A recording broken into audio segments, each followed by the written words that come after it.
24 ore su 24, le notizie corrono più veloci sul web. News del mercato finanziario? Digita www.industriaefinanza.com, il primo quotidiano economico del Nord Italia. Notizie sul Veneto? www.lacronacadelveneto.com e per Verona c'è www.lacronacadiverona.com. Guarda le ultime news sulle web TV di TG Italia, TV Veneto e tvverona.com. Collegati con il mondo, connettiti con Industria e Finanza, la cronaca del Veneto e la cronacadiverona.com. Sul web l'informazione è in tempo reale.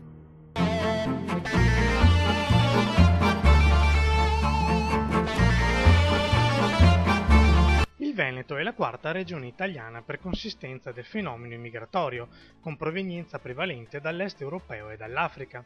Se al 31 dicembre 2010 in Italia si contavano 4.562.000 immigrati, il Veneto ne calcolava circa 505.000, pari al 10,2%, dietro all'Emilia-Romagna 11,4%, l'Umbria 11% e la Lombardia 10,7%. Sono questi i dati emersi nel corso del convegno tenutosi nel weekend a Mestre ed intitolato Immigrazione in Veneto, migranti a attori locali, incontri, idee e risorse per il co-sviluppo, evento organizzato dalla Regione in collaborazione con Veneto Lavoro e dedicato al fenomeno dell'immigrazione nella Regione, alle azioni per sviluppare l'integrazione e dalle opportunità per favorire il rientro volontario nei paesi d'origine. Anche per l'anno scolastico 2011-2012 è stato riproposto il progetto regionale Più Sport et Scuola, al fine di incrementare le attività motorie e sportive nelle scuole primarie del Veneto. L'iniziativa è stata realizzata in collaborazione con l'Ufficio Scolastico Regionale. La Giunta Veneta, su proposta del vicepresidente e assessore allo sport Marino Zorzato, ha approvato il provvedimento con il quale sono stati assegnati contributi per quasi 500.000 euro a 450 scuole primarie, ammesse a finanziamento sulla base delle richieste di adesione pervenute in risposta al relativo bando regionale. Nel sottolineare la valenza dell'iniziativa, il presidente Zorzato ha riconosciuto il lusinghiero successo del progetto, che ha avuto in questi anni il merito di incentivare l'avvicinamento dei ragazzi allo sport. Era l'appuntamento che il mondo dell'arredamento aspettava. Ha aperto stamani i battenti Abitare il Tempo 100% Project, un nuovo format made in Verona Fiere che pone al centro il mondo della distribuzione.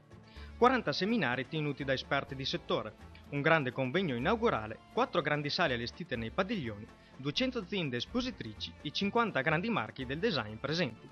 Questi gli elementi chiavi della manifestazione in programma fino a mercoledì, per rispondere alle domande di un mercato in evoluzione con uno spirito positivo di chi vuole trovare soluzioni per rimettersi in gioco.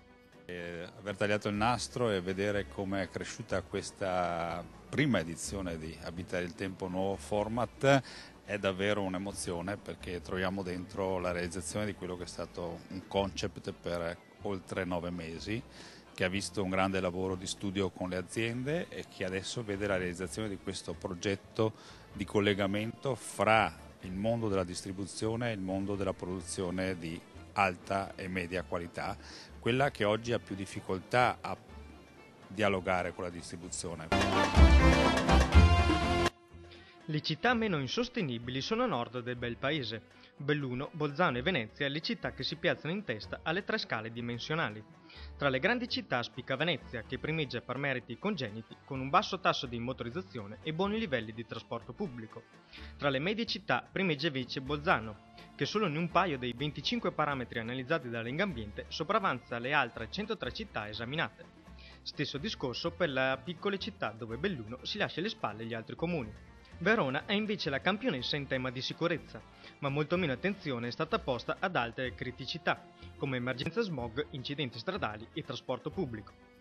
Verona sicuramente quest'anno, per 2 scelte importanti sugli impianti fotovoltaici e sulla raccolta differenziata, ha fatto la differenza rispetto alle altre città, in un momento in cui a livello nazionale purtroppo grandi scelte significative non se ne fanno. Verona in questo senso ha fatto la differenza, ha portato la propria presenza in modo significativo tra le grandi città, è al 4° posto. Direi ottimo, insomma, la scelta sia appunto in materia di impianti fotovoltaici che sulla raccolta differenziata. uomini della polizia trevigiana hanno effettuato sabato mattina un blitz antidroga all'interno di un istituto scolastico superiore di Treviso. Il blitz è scattato di prima mattina, prima dell'inizio delle lezioni. Entrati gli insegnanti, successivamente sono entrati in azione i cani antidroga, che hanno individuato la droga, alcune dosi di hashish e marijuana, all'interno di uno zaino. A finire nei guai due ragazzi, un marocchino di 18 anni e un coetaneo italiano.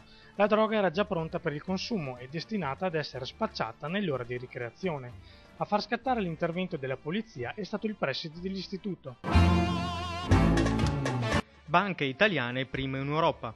Secondo uno studio di Morgan Stanley, gli istituti tricolori hanno subito meno perdite e in ottica di ricapitalizzazione necessiterebbero di un minor numero di capitali rispetto alle restanti europee. Tutti i particolari su industria e finanza.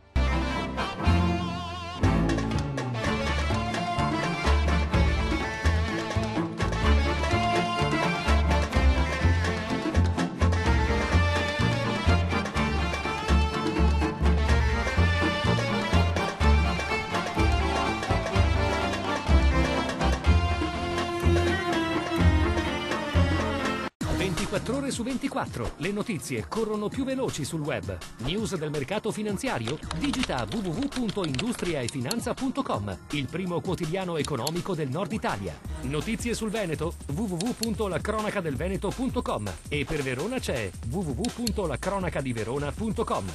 Guarda le ultime news sulle web TV di TG Italia, TV Veneto e tvverona.com. Collegati con il mondo. Connettiti con Industria e Finanza, la cronaca del Veneto e la cronacadiverona.com. Sul web l'informazione è in tempo reale.